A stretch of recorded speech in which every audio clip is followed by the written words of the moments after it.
Up to date.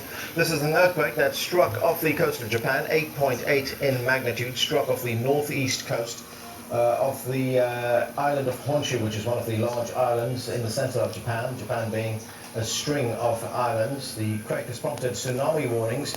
In some areas, the water levels could rise up to 6 meters, according to the Tsunami Warning Center, which is based in Hawaii. That's the Pacific Tsunami Warning Center. Now, joining us on the line is Brian Shiro, the geophysicist at the Pacific Tsunami Warning Center, which we've been talking about. Brian, what is the latest you have on the kind of tsunami that could strike that rim of countries around the Pacific? Well, the tsunami from this earthquake, which has been revised upward to magnitude 8.9 now by the USGS, is certainly going to be damaging for the area around Japan.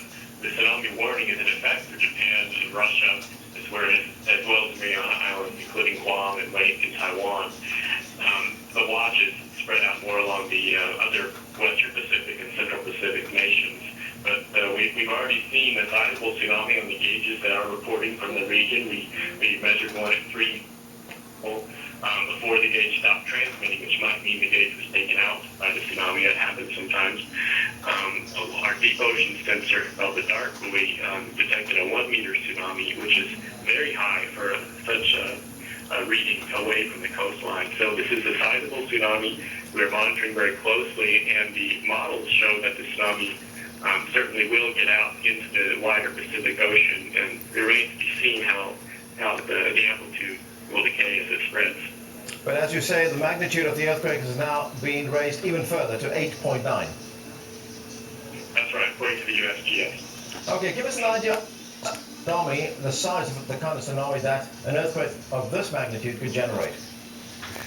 Well, as you indicated before, we could see a size up to maybe around 6 meters in the area of Japan. And luckily, Japan has a really sophisticated tsunami warning system. They have, for example, gates that close off the rivers and canals that lead into the water that helps prevent the tsunami from traveling inland. They have tsunami sirens and tsunami alarms that go on their TV. So I think